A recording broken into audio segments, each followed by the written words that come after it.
Welcome to Creative World. In this video, we will solve Learning Assessment E2.4 of Chapter 2. While solving this problem, we will be using the concept of Kirchhoff's current law. Kirchhoff's current law states that all currents entering to a node is always equal to currents leaving from that node. All entering currents to a node is always equal to leaving currents from that node, and the cumulative current on that node is always zero.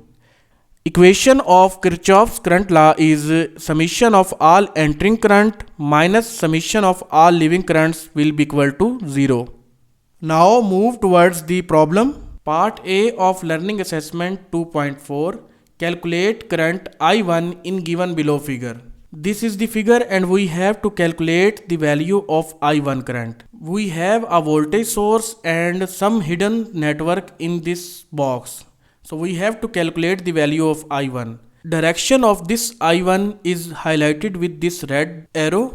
This I1 is flowing into this direction, but the 50 milliampere current is flowing its opposite direction. Due to the series connection, I1 will be equal to 50 milliampere, but because of opposite directions of both currents, I1 will be equal to minus 50 milliampere.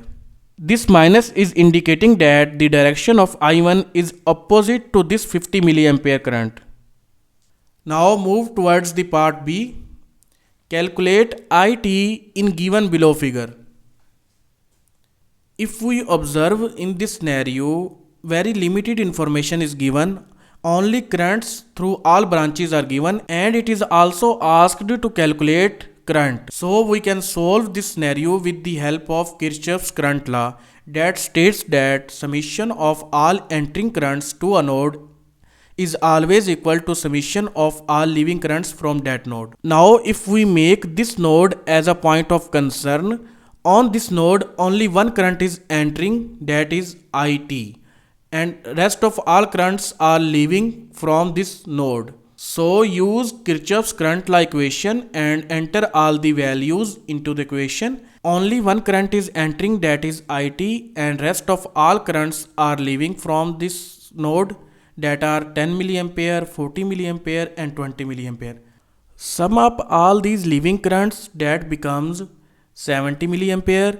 Now place this 70 milliampere on the other hand side of equal to calculate the value of IT, that is 70 milliampere. So this was Learning Assessment E2.4 of Chapter 2. Thank you. See you again in next video.